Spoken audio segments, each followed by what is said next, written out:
Anybody who's in the know will tell you that the best quarterback wide receiver tandem is Mark Eaton and Stone Cold Steve Austin.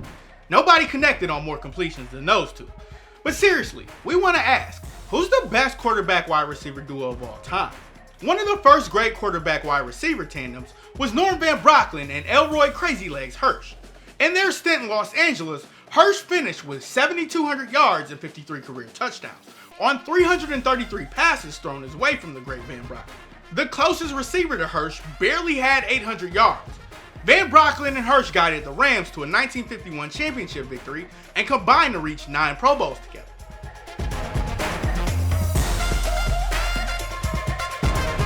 Johnny U and Raymond Berry both played with the Colts from 1956 to 1967, hooking up for 64 touchdowns.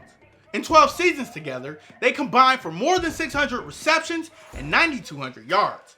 Together, they won 2 NFL championships, and Unitas led the NFL in passing yards in 1957, 1959, 1960, and 1963.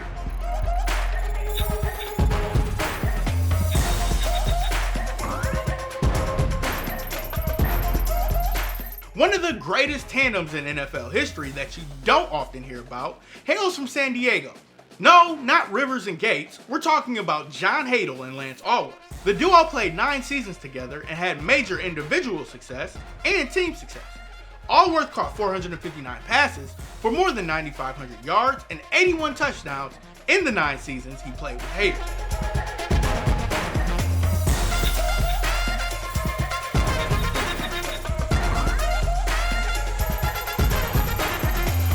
Now, no matter what your uncle and the people on social media tell you, winning championships is important.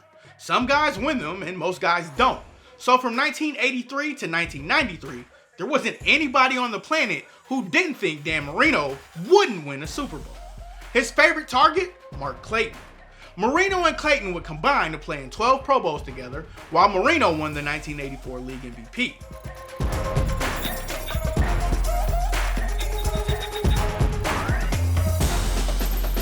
Jim Kelly and Andre Reed reached 4 straight Super Bowls in the early 90s, and the Bills lost every single one of them.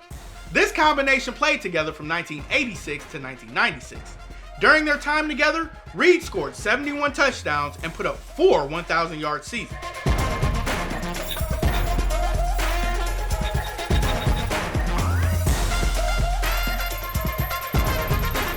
Speaking of Super Bowls, in the 90s, Troy Aikman and Michael Irvin won 3 Super Bowls together, arguably the most dominant combo of the entire 90s.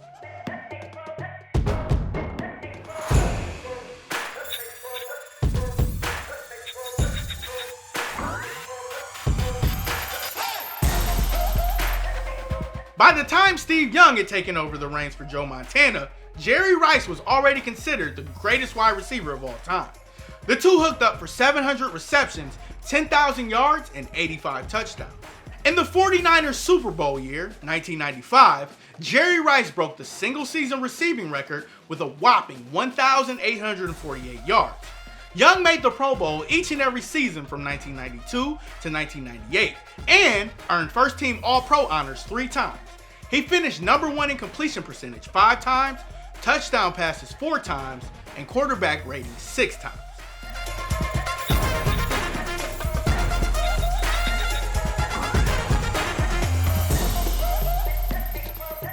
Randy Moss was one of the big stars of the 21st century.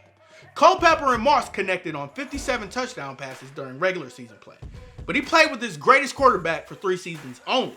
In 2007, Tom Brady and Randy Moss connected for 23 touchdowns.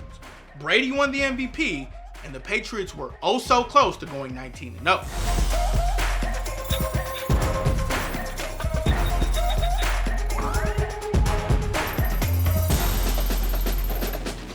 Peyton Manning and Reggie Wayne played on the Indianapolis Colts together from 2001 to 2010.